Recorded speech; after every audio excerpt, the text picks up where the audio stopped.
Good afternoon. Welcome to Cedar Lane Unitarian Universalist Church to this service of remembrance and celebration of life for Cherry Wunderlich. I'm the Reverend Abhi Janamanchi. My pronouns are he, him, one of the ministers serving this religious community. Please share in the chat your name and where you're joining us from today.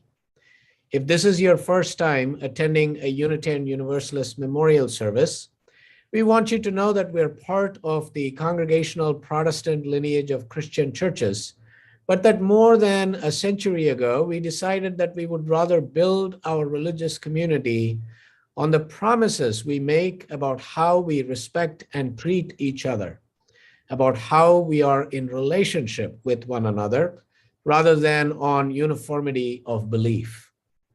As a non-creedal religious community, we honor religious wisdom and spiritual truth wherever we find it, in the great religious traditions of the world, in nature, and in our own hearts.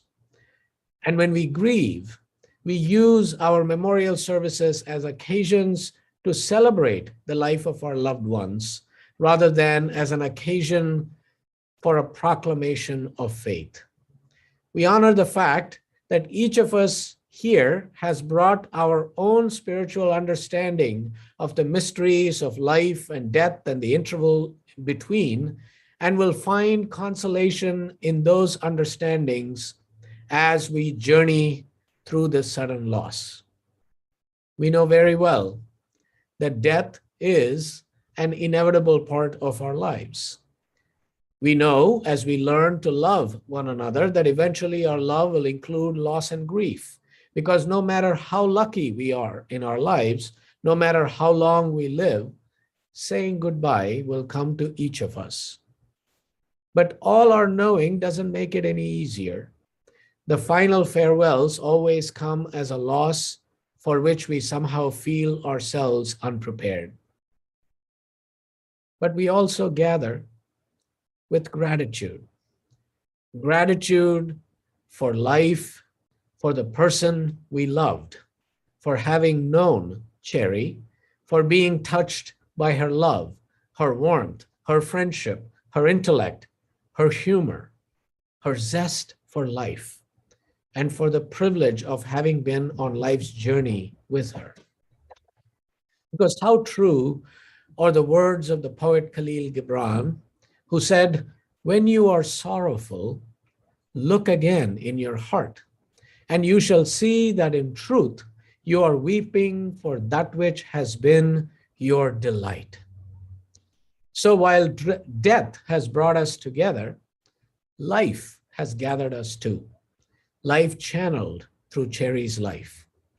And love, life's greatest expression, which survives even death, has gathered us to remember Cherry, to mourn her passing, to celebrate her living, and to express our gratitude and thanksgiving for the many ways in which she touched and transformed our individual lives.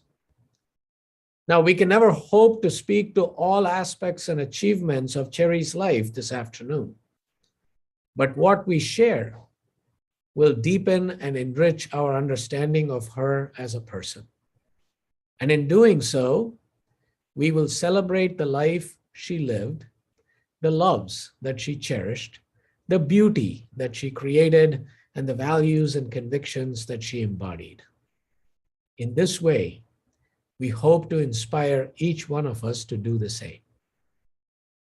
So our best gift to one another today and our best tribute to Cherry, both now and in the future, is to hold her in our hearts and in our memories as completely as possible, and through our memories of stories and love, to give her back to one another again and again. So let us invoke the spirit of life and love, in which we live, move, breathe, and have our being, to be with us in this hour as we give thanks for all that is the life of Cherry Wunderlich. As is the custom of our faith tradition, we open this sacred time with the lighting of the chalice. Today, the chalice is lit in memory and hope that we carry within us as we remember and honor Cherry. We acknowledge that a human life is sacred in its beginning and in its end. So as Mark, Eric, and Eleanor kindle the memorial flame, I invite us to speak the chalice lighting words on screen. In our time of grief, we light a flame of sharing.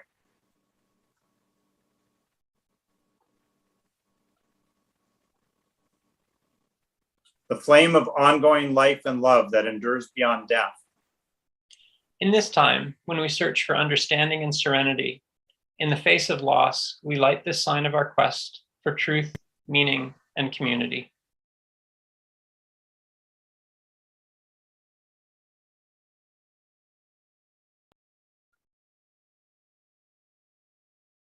The details of a person's life can never encompass the meanings of that life, but the details are a place to begin. I share with you this biographical portrait put together by Cherry's sister, Elfie. Charlotte Forbes Wunderlich, known to family and friends as Cherry, was born on February 13, 1944, to Waldo and Sarah P. Sal Forbes, the third of 7 children. She grew up on the family ranch in Sheridan, Wyoming, where she was active in 4-H and helped out with promotional efforts for the ranch and its cattle. While in college in the 1960s, Cherry became involved in the civil rights movement, and she also spent summers volunteering in the office for All-American Indian Days, a nationwide gathering of tribes in Sheridan. She graduated from Mount Holyoke College in 1966 with a degree in political science. After college, she moved to Washington, D.C., and at some point, a perceptive friend invited her to come watch a local soccer game, knowing that another of the spectators would be a young man named John Wunderlich, a physician working in the public health service at the time. Cherry and John were married in 1968 and celebrated their 53rd anniversary this June. They settled in Bethesda, Maryland, where John pursued a career in cancer research at the National Institutes of Health. They had 2 sons, Eric and Mark, and now have 2 granddaughters, Jo and Eleanor. Along with raising her sons, Cherry had a lifelong career as a freelance editor and desktop publisher, starting a business known as Kensington Communications. After an early bout with thyroid cancer in the 1990s, Cherry became very active with TICA, the Thyroid Cancer Survivors Organization. She also was actively involved with Cedar Lane Unitarian Universalist Church in Bethesda, and various writing and book groups and women's spirituality groups. As part of a memoir writing group, She ended up writing more than 200 short memoir pieces over the years. In many arenas of her life, Cherry was a communications hub. In her immediate family, she circulated news about a variety of family connections, and for many years, she helped organize an annual reunion of cousins on her mother's side. For her 50th Milton Academy reunion, she volunteered to help edit the reunion book and succeeded in collecting pieces from almost all the classmates still living. Cherry passed away on July 10th, 2021, after more than 12 years facing a difficult cancer with grace and quiet determination. She survived by her husband of 53 years, John, her son Eric and wife Katie Wunderlich, her son Mark and partner Kara Doyle, her granddaughters Joe and Eleanor Wunderlich, her sisters Sarah and Doug, Julia and Ed and Elfie Forbes, her brothers Cam and Trish and Waldo, Spike and Joe, and her brother-in-law Doug, Bingham, Sheila, as well as many nieces, nephews, and cousins. Cherry was predeceased by her parents and her sister Ellen.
Hi, I'm Elfie.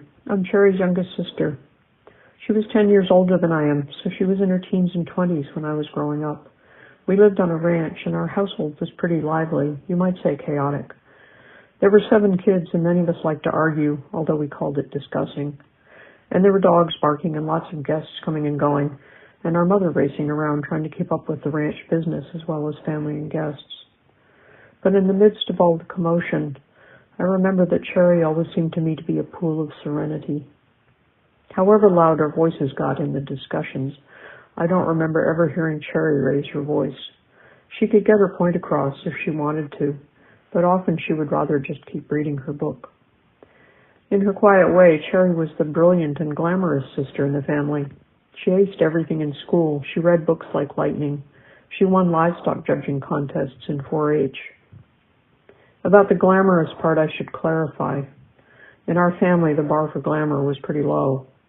Our mother was too busy to pay attention to our wardrobes, and most of us tended toward the casual, bordering on ragamuffin style of attire. Cherry, however, had a knack for looking well turned out, even in blue jeans. Also, she got asked out on dates. To the small fry like me, that made her an object of awe and curiosity. One time, when we knew she was going out, we climbed the hill that overlooked the driveway to watch her and the young man drive away in his convertible with her hair rippling glamorously in the wind. Fortunately, Cherry did not take the least serious interest in any of the young men who squired her to the movies while she was in college. Instead, she had the good sense to wait until the day a friend suggested she come to a soccer game, where she was introduced to a delightful fellow named John Wunderlich. The moment the rest of the family met John, we knew he was in a different category. He and Cherry were clearly a match. In a gesture of teasing welcome, one of my brothers presented John with an envelope, inside which was a handmade drawing of a large fishhook. In truth, the drawing could have been given to either of them, because they were very equally caught. The thing I know for sure is that John made Cherry very, very happy for more than 53 years. Curiously, although she was the quiet one growing up, in later years she became the communicator of the family. Some of us are not good about staying in touch, and Cherry was the one who made sure we all knew if a cousin had gotten married or a close family friend had died. For years, she and our cousin Carol Burns jointly organized an annual reunion of the cousins on my mother's side of the family. Without that gathering, many of us might have gone years or decades without seeing each other, but the cousins' party every year helped maintain the connections. Cherry's style was always low-key. She was never self-dramatizing. She just quietly kept chugging forward, whether she was editing a newsletter, tracking down classmates for a reunion book, or taking the necessary steps of self-care and medical treatment.